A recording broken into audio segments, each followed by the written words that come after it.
Olá, paz do Senhor, meu irmão, minha irmã.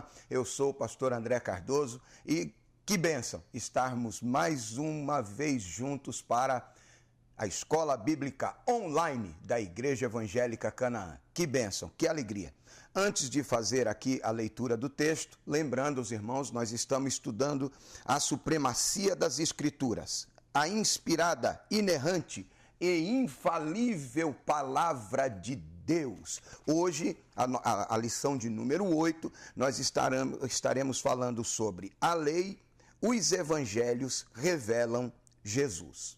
A lei e os evangelhos revelam Jesus. Amém? Antes de fazer a leitura do texto áureo, me permita aqui dirigir uma palavra a Deus em oração, agradecendo pela sua vida, pela minha, pela nossa igreja, pelos nossos pastores, pastor Rogério Pardini, Anderson Moraes, pelo corpo ministerial da nossa igreja, enfim, pela sua família. Temos muitos motivos para agradecer e também pedir que o Senhor venha nos abençoar para que tudo aquilo que for dito aqui seja para a edificação da tua vida, da tua casa, da tua família, do teu ministério, em nome de Jesus. Amém? Vamos orar? Senhor Deus, em nome de Jesus, eu quero te agradecer por esta oportunidade mais que o Senhor nos concede de estarmos debruçados sobre a tua palavra para aprender dela para o nosso crescimento e edificação. Abençoa-nos, Senhor, enquanto estivermos aqui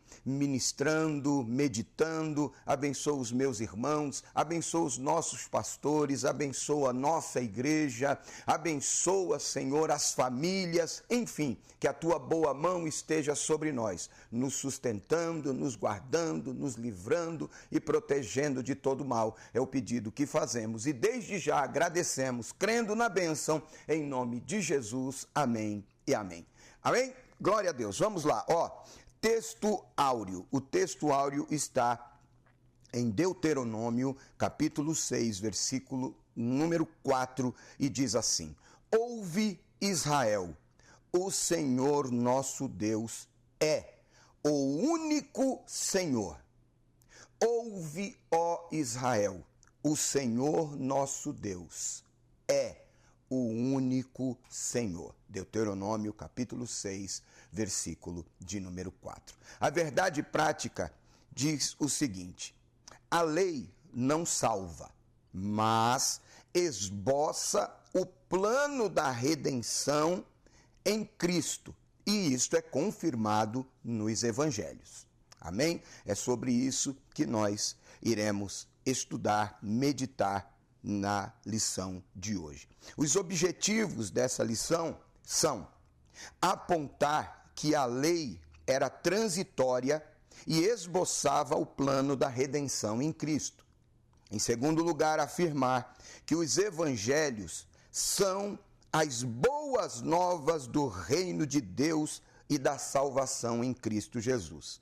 Em terceiro lugar, ressaltar que a lei não salva, mas a obediência ao evangelho transforma vidas.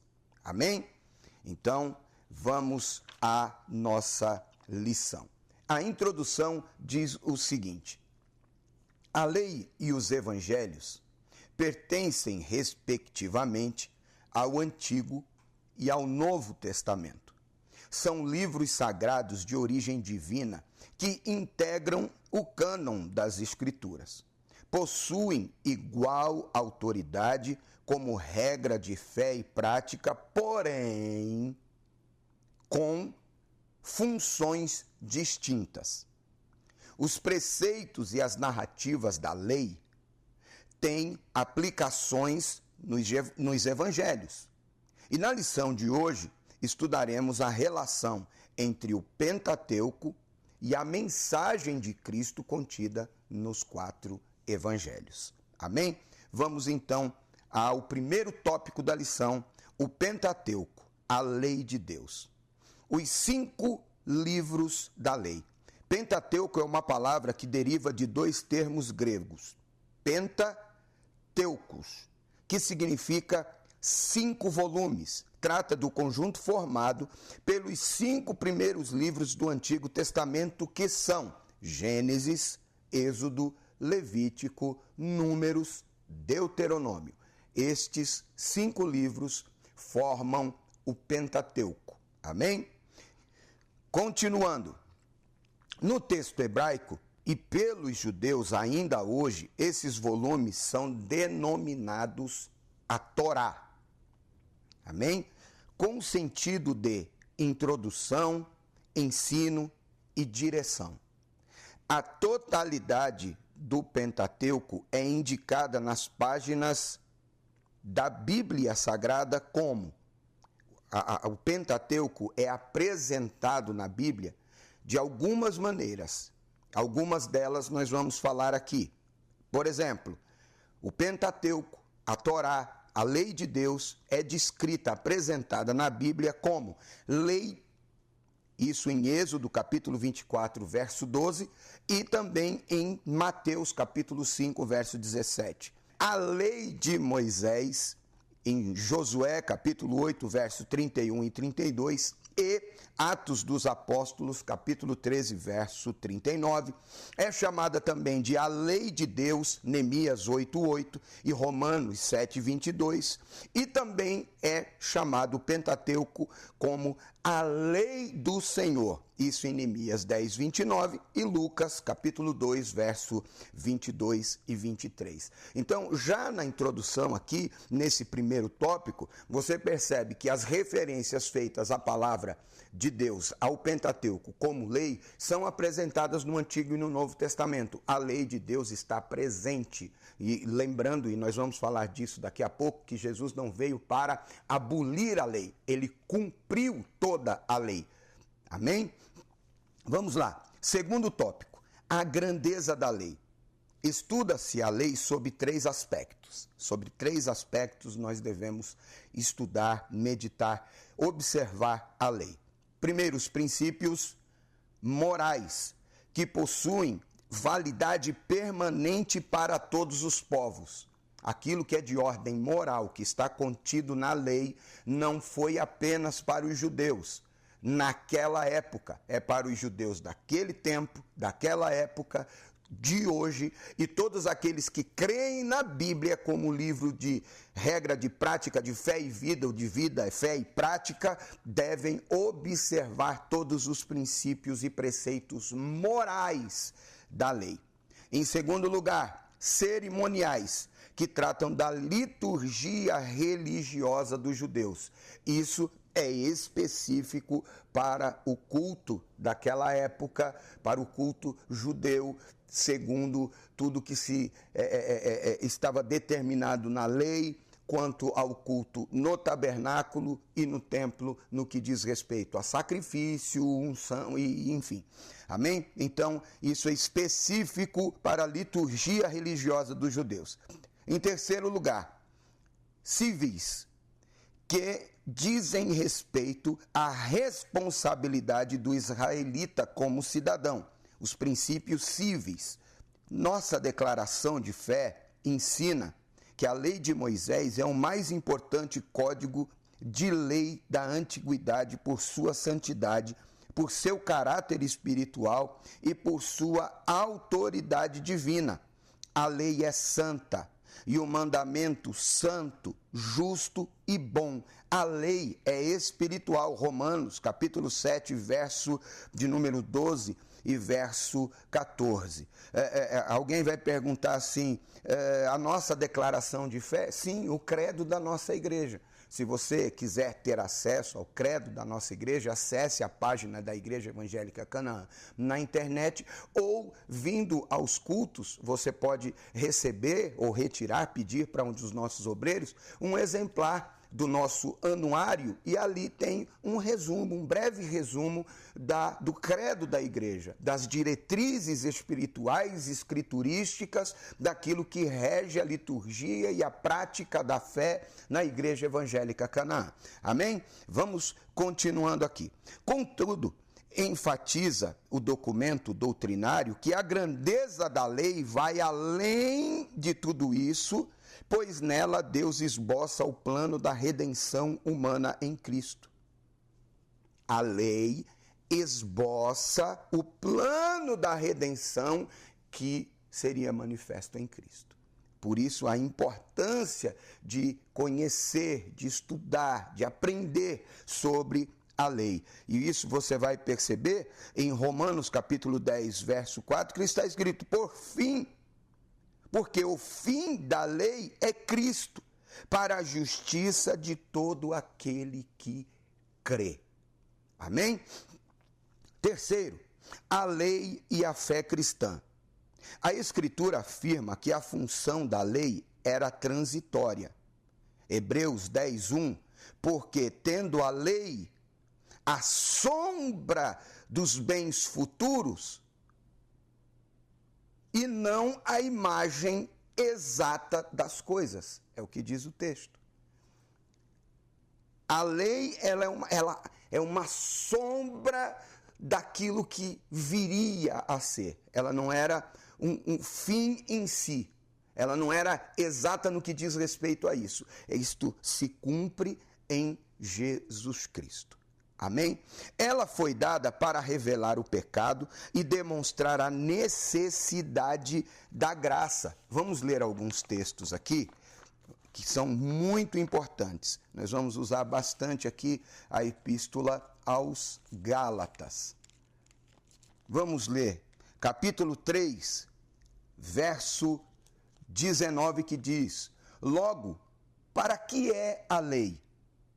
Foi ordenada por causa das transgressões, até que viesse a posteridade a quem a promessa tinha sido feita, e foi posta pelos anjos na mão de um medianeiro.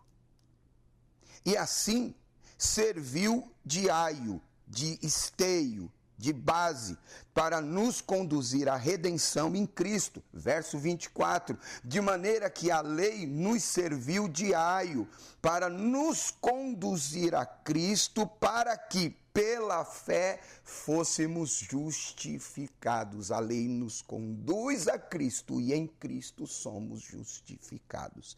Amém? A lei encerrou a humanidade debaixo do pecado. Verso 22, no mesmo capítulo 3. Mas a Escritura encerrou tudo debaixo do pecado para que a promessa pela fé em Jesus Cristo fosse dada aos crentes. A lei aponta o pecado, denuncia o pecado, traz a sentença sobre o pecado, mas Cristo redime do pecado.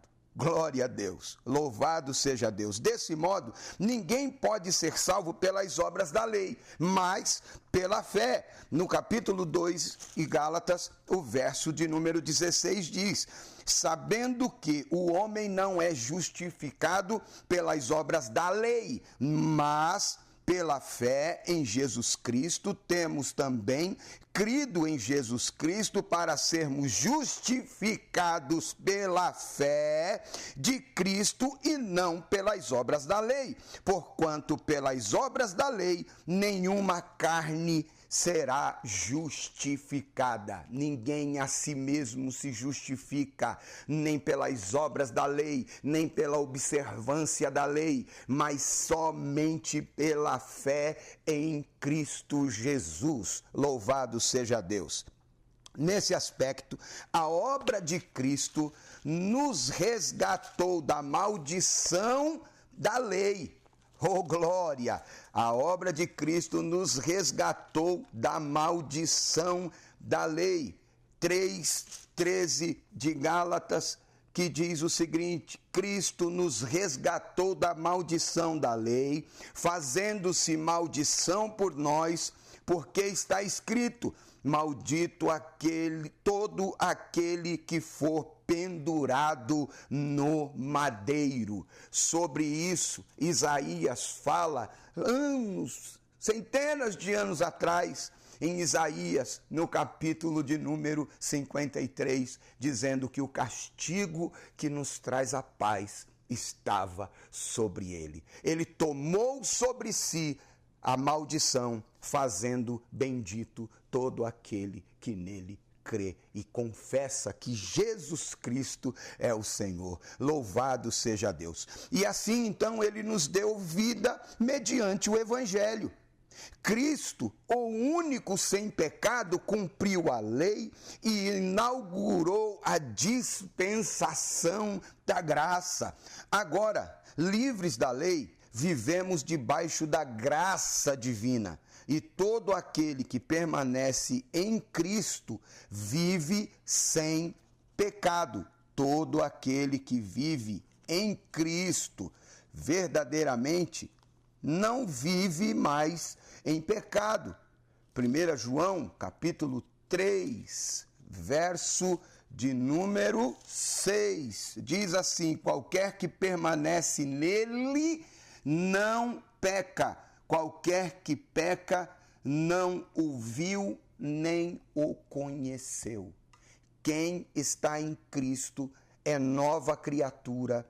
Paulo, escrevendo aos Coríntios, ele diz que aquele que está em Cristo é nova criatura, tudo se fez novo, as coisas velhas ficaram para trás, por isso ele não vive mais em pecado. Mas se alguém diz que conheceu e vive na prática do pecado, na verdade não o viu e nem o conheceu, tá?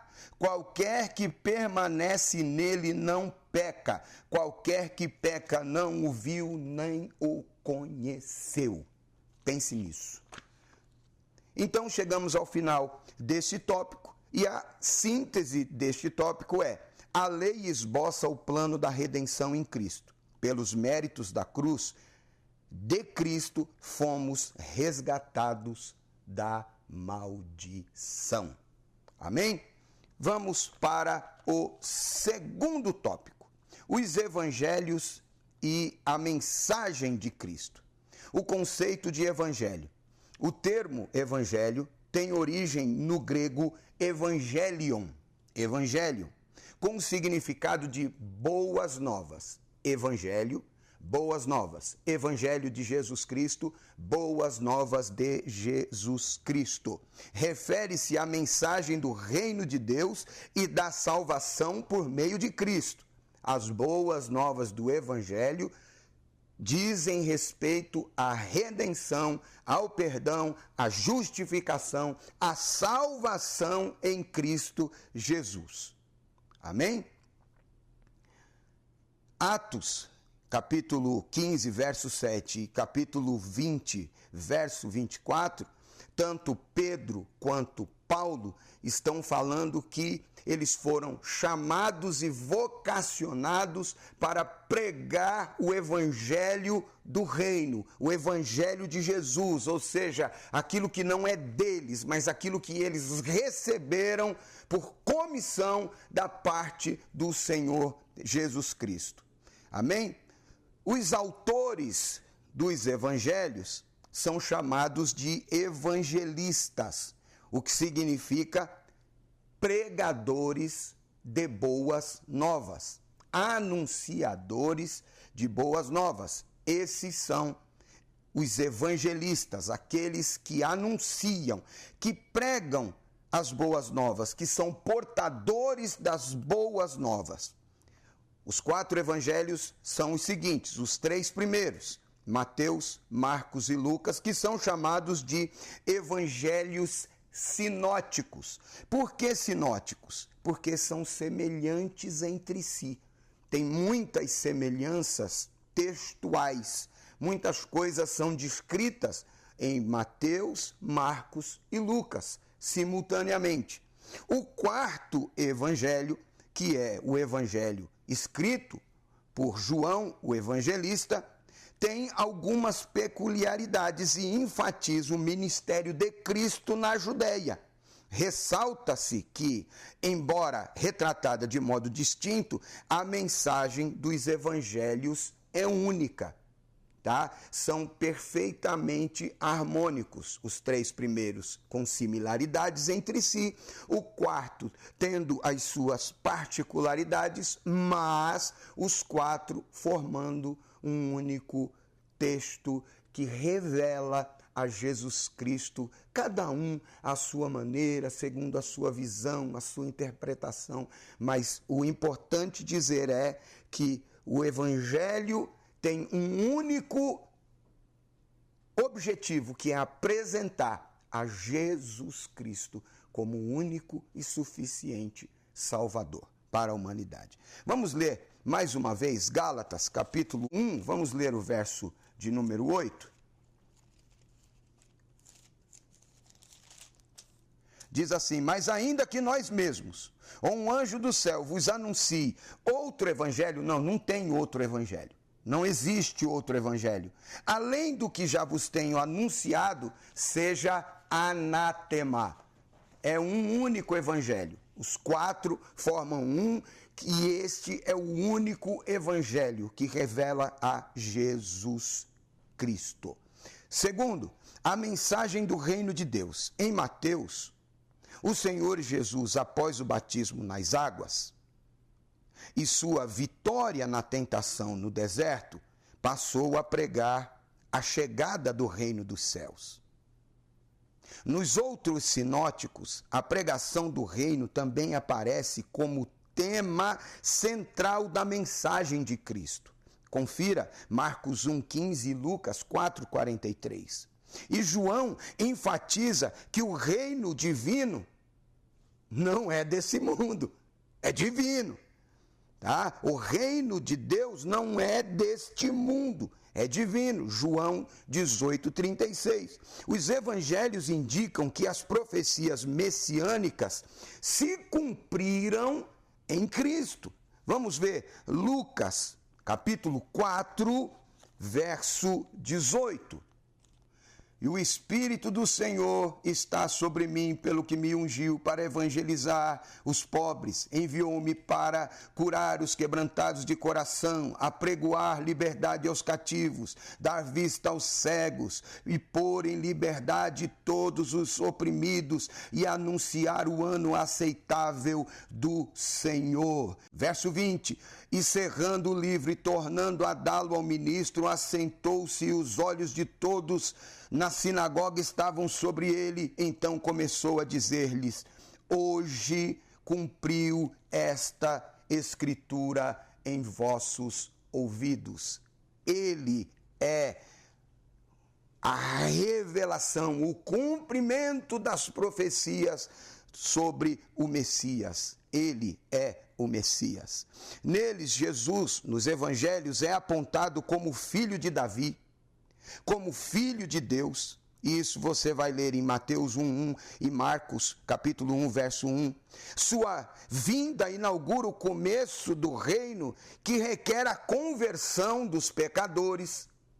Tá? João, capítulo de número 3. João, capítulo 3, verso de número 5 diz: na verdade, te digo que aquele que não nascer da água e do Espírito não pode entrar no reino de Deus. É preciso um novo nascimento, é preciso arrependimento, é preciso conversão para a salvação. O reino aponta para a soberania de Deus sobre todas as coisas, presente e futuro. Amém? Sobre presente e futuro, porque o reino de Cristo, o reino messiânico, o reino de Jesus, segundo Lucas, capítulo 1, verso 31 a 33, o seu reino é um reinado que não terá fim. Então, ele é rei hoje e para sempre rei. Ele é o mesmo ontem, hoje e eternamente. Louvado seja Deus. Terceiro, a mensagem da salvação. Nos evangelhos, Jesus é identificado por 3 títulos principais. Olha só: Salvador, Cristo e Senhor. Lucas 2:11. Mateus registra que ele veio para salvar o povo dos seus pecados. Mateus 1:21. Marcos afirma que é preciso crer em Cristo para ser salvo, Marcos 16:16. Lucas assevera que ele veio salvar o que estava perdido, Lucas 19, verso 10.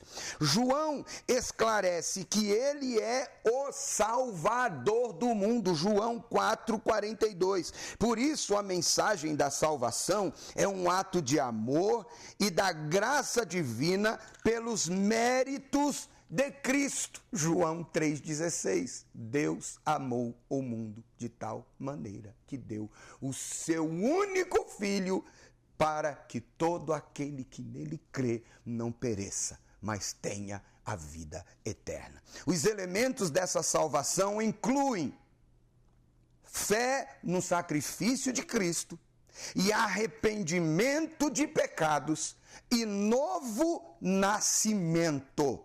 João capítulo 3, vamos ler o verso 3. Jesus respondeu e disse-lhes: na verdade te digo que aquele que não nascer de novo não pode ver o reino de Deus. No verso de número 14, a parte B, diz o seguinte: assim importa que o Filho do Homem seja levantado. Verso 15, para que todo aquele que nele crê não pereça, mas tenha a vida eterna.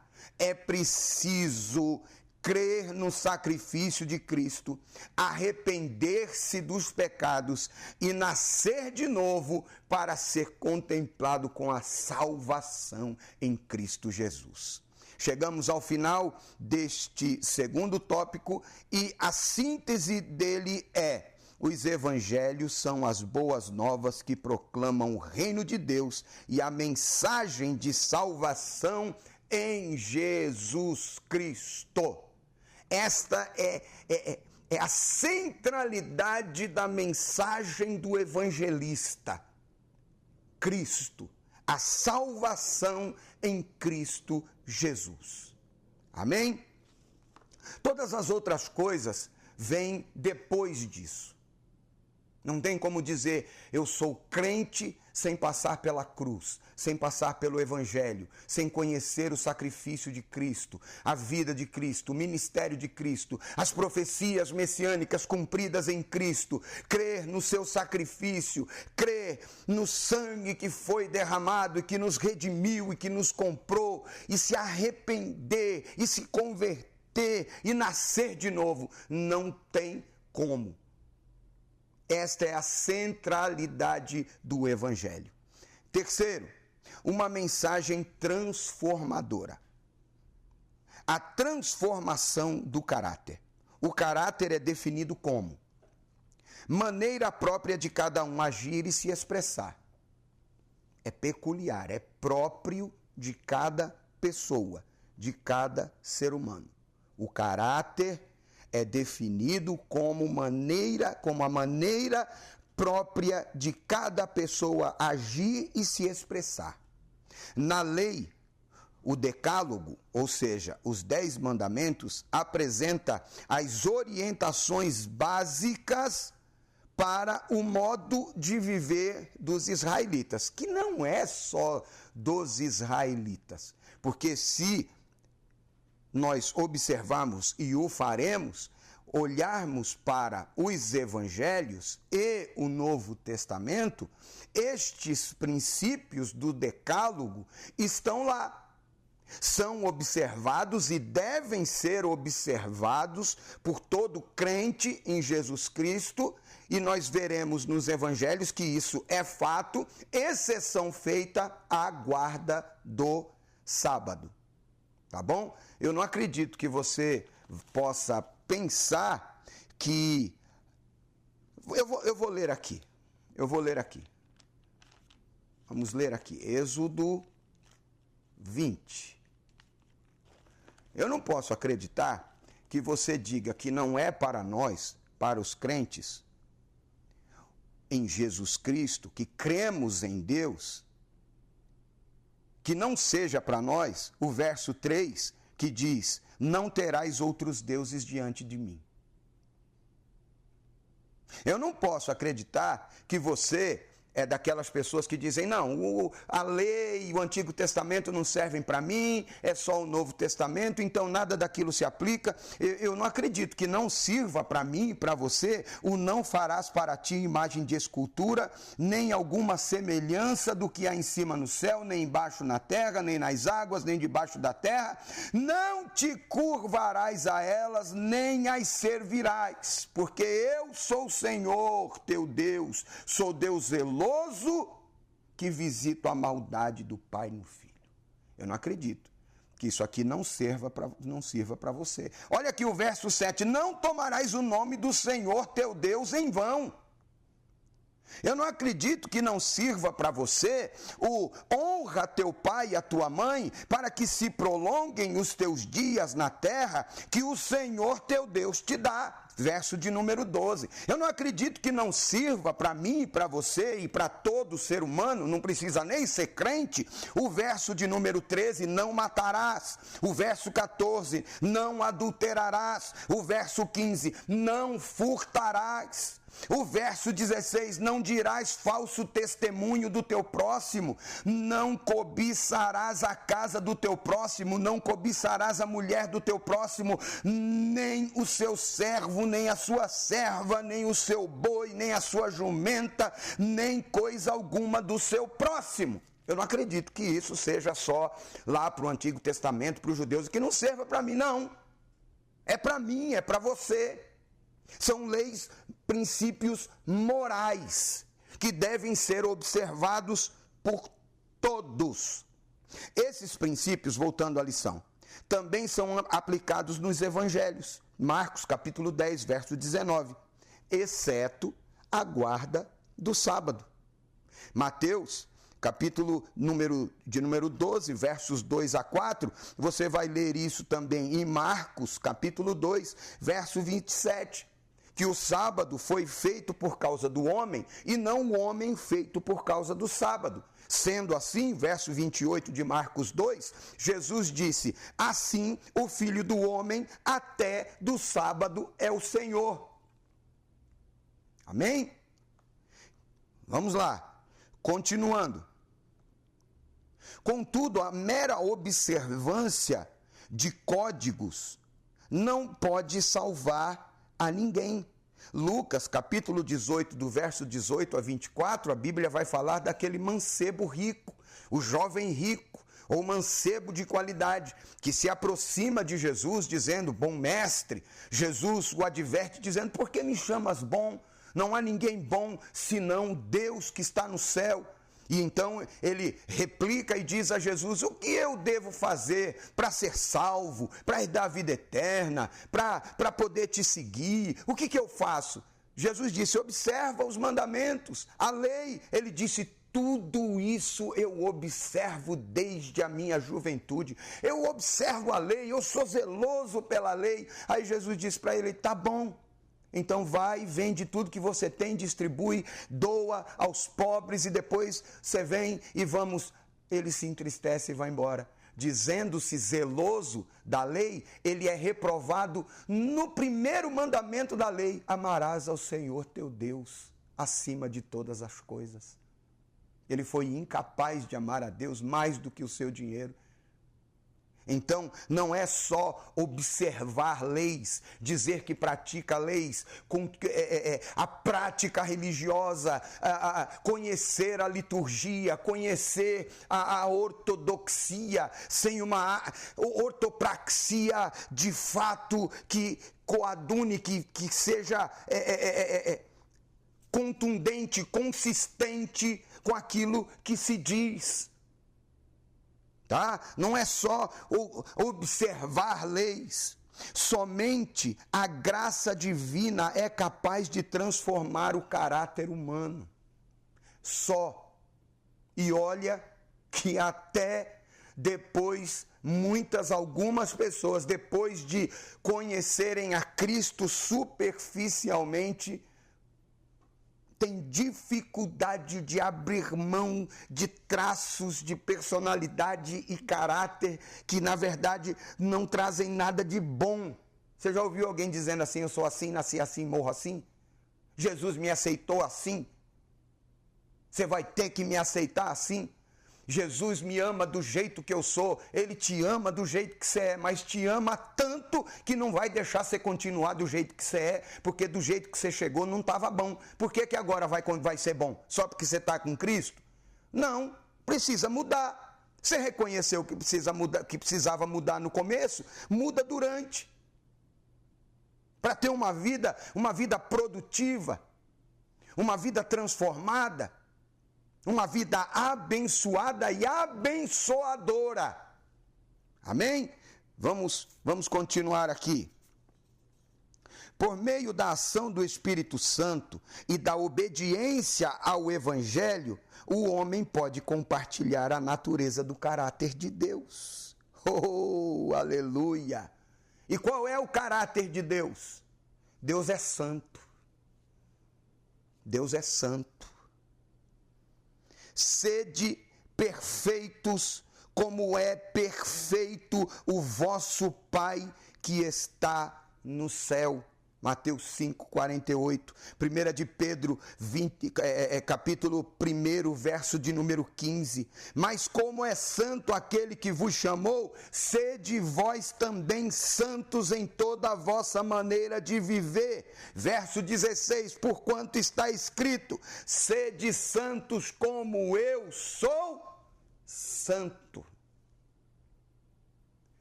O crente deve ser caracterizado, conhecido por parecer-se com o Cristo. Uma interpretação que eu gosto muito do termo cristão é aqueles que têm a cara de Cristo, que se parecem com Cristo. E de que maneira isso? Santificando a sua vida, permitindo através da obediência à palavra e sensível à atuação do Espírito Santo, permitir que Deus transforme a sua vida, o seu caráter, o seu modo de viver. Que eu e você, todos os dias, sejamos transformados pela palavra. Não vos conformeis com esse mundo, mas transformai-vos pela renovação do vosso entendimento. Paulo escreveu, está registrado. Através da palavra nós temos a nossa mente transformada. Acontece em nós uma verdadeira metanoia. Tudo em nós muda, o nosso jeito de ver, de observar, de perceber, de sentir, de pensar, tudo isso muda quando nós nos permitimos ser tocados, transformados pelo Espírito Santo através da palavra de Deus. Desse modo, a mensagem do Evangelho de Cristo produz no ser humano substancial mudança no caráter. No caráter. Veja Lucas, capítulo 19, verso 8 e 9, que fala de Zaqueu, publicano, cobrador de impostos, mal visto, desonesto, mas quando tem um encontro com Jesus, ele abre o seu coração para a atuação do Espírito Santo, ele recebe Jesus gostoso. Aleluia, e quando ele se percebe, ele está dizendo, se eu tenho defraudado alguém, eu vou restituir essas pessoas, porque agora eu sou um novo homem.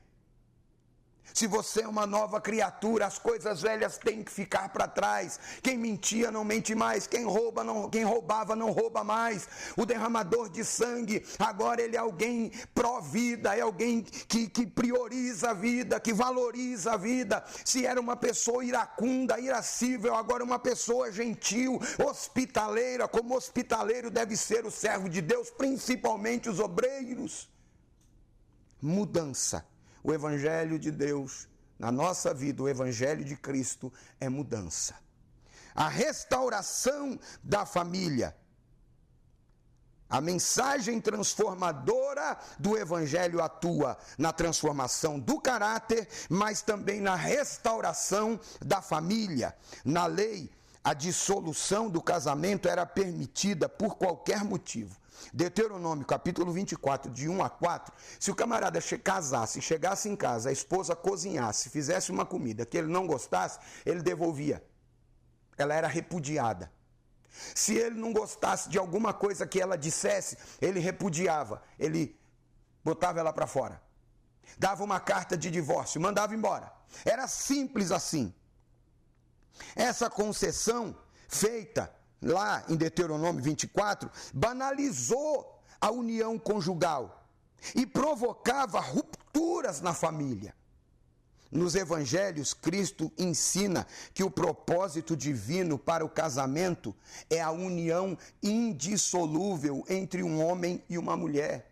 Você confere aí depois, Gênesis, capítulo 1, verso 27, capítulo 2, verso 24, Mateus 19, verso 4 e 5. Esse ensino é enfatizado com as seguintes palavras de Jesus Cristo em Mateus 19, verso 6. O que Deus juntou, não separe o homem.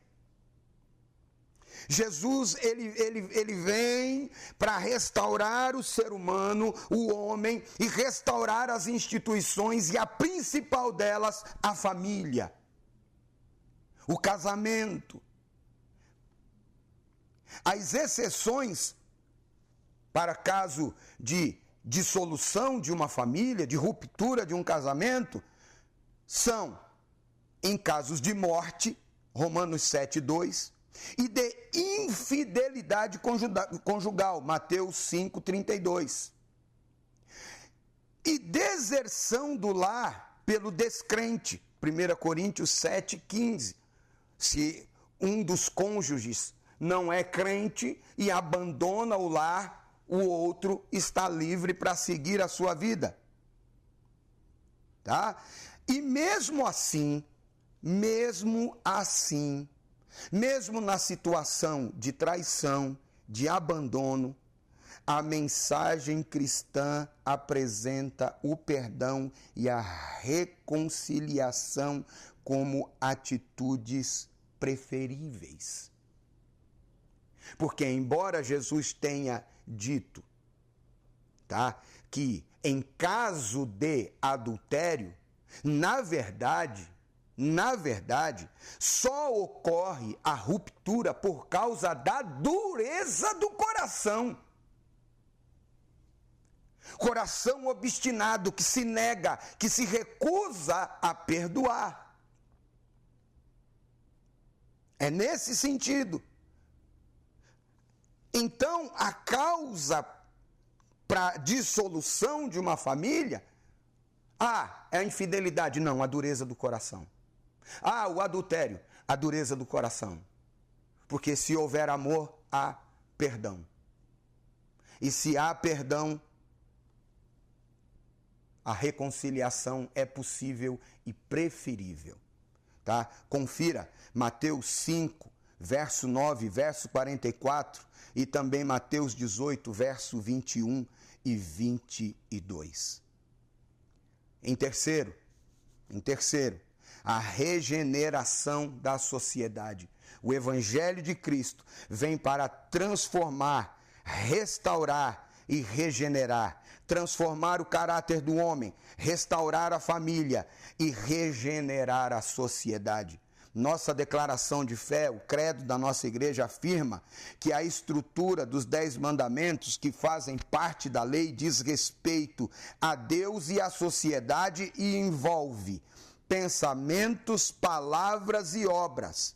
O Senhor Jesus ensinou que todo o sistema mosaico, a lei e os profetas, está resumida em 2 ações: amar ao Senhor acima de todas as coisas e ao próximo como a si mesmo. A base do Evangelho é o amor a Deus, a base da lei está resumida em 2 ações, que são amar ao Senhor e amar ao próximo. Amar ao Senhor e amar ao próximo. Vamos ler Mateus 22, 37.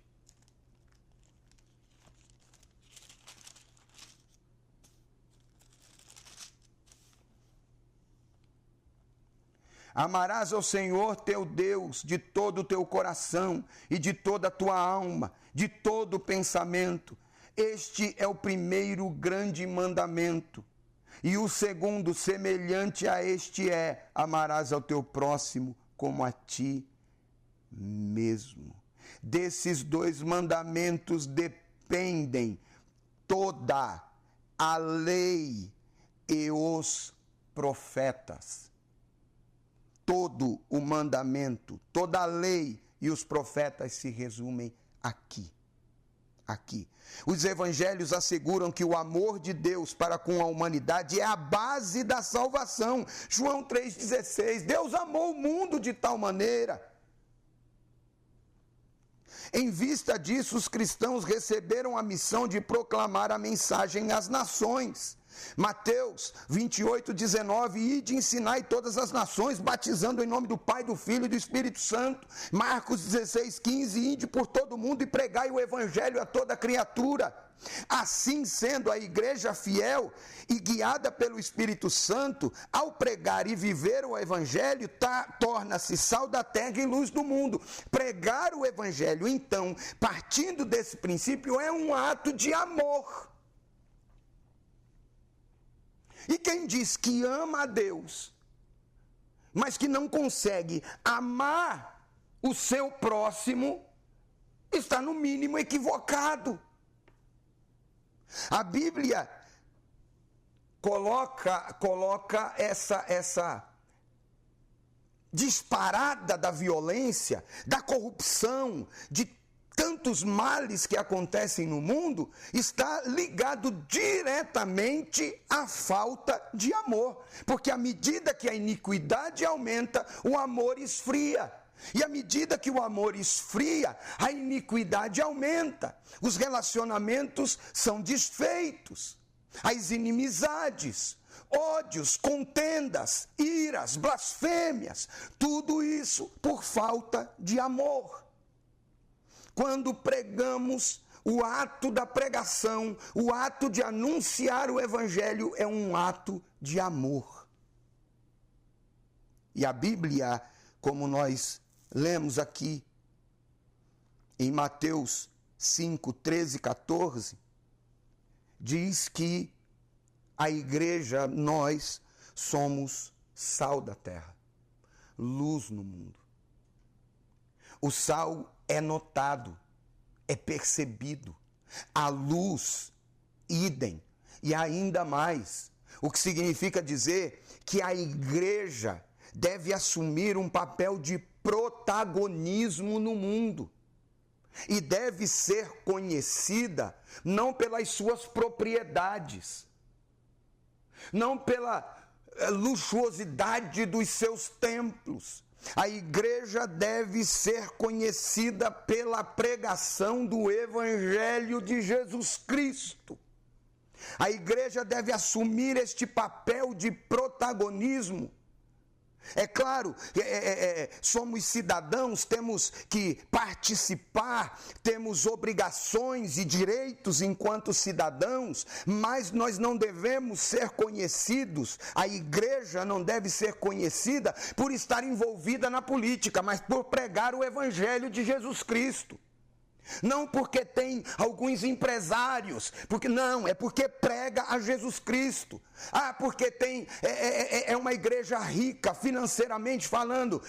Não, deve ser conhecida pela pregação do Evangelho de Jesus Cristo. Jesus Cristo deve ser a pessoa central, a centralidade da pregação da igreja. Uma mensagem cristocêntrica, uma igreja cristocêntrica. É assim que nós devemos ser conhecidos. Porque se assim o fizermos e assumirmos o papel de sal e de luz, nós seremos os agentes transformadores desse mundo. É claro, eu não estou aqui negando que tudo que a Bíblia fala sobre os últimos tempos, guerra, rumor de terra, esfriamento do amor, multiplicação da iniquidade, todos esses males, tudo isso é necessário, mas pesa sobre nós a responsabilidade de ir por todo mundo e pregar o evangelho a toda a criatura, trazendo esperança, não apenas para as coisas daqui, mas a esperança da vida eterna, do arrebatamento da igreja, promessa de Jesus Cristo. Mas chegamos à conclusão dessa lição, e a conclusão diz o seguinte: a função da lei era transitória. Ela revela o pecado, mas também aponta para o plano da salvação. Gálatas, capítulo 3, versos 24 e 25, depois você confira. Jesus Cristo nos libertou da condenação da lei. Gálatas, capítulo 3, verso 10 a 13. Nos evangelhos, as boas novas dessa salvação estão reveladas. Em suma, as obras da lei não justificam, mas pela graça somos salvos por meio do arrependimento e da fé em Jesus Cristo. Pela graça sois salvos por meio da fé, e isto não vem de vós, é dom de Deus. Louvado seja o nome do Senhor. Chegamos ao encerramento dessa lição de número 8 e eu te espero aqui para a próxima semana em mais uma Escola Bíblica Dominical online da Igreja Evangélica Canaã. Uma semana de bênção, semana de vitória. Que Deus em Cristo te abençoe e te guarde. Que o Senhor faça resplandecer o seu rosto sobre ti. Que o Senhor levante o seu rosto sobre ti, tenha misericórdia de ti. Eita glória! Que o Senhor te abençoe com paz. Que o amor de Deus, a graça do Senhor Jesus Cristo, a comunhão, a consolação do Espírito Santo seja com cada um de nós. Amém, amém. Até a próxima, permitindo Deus.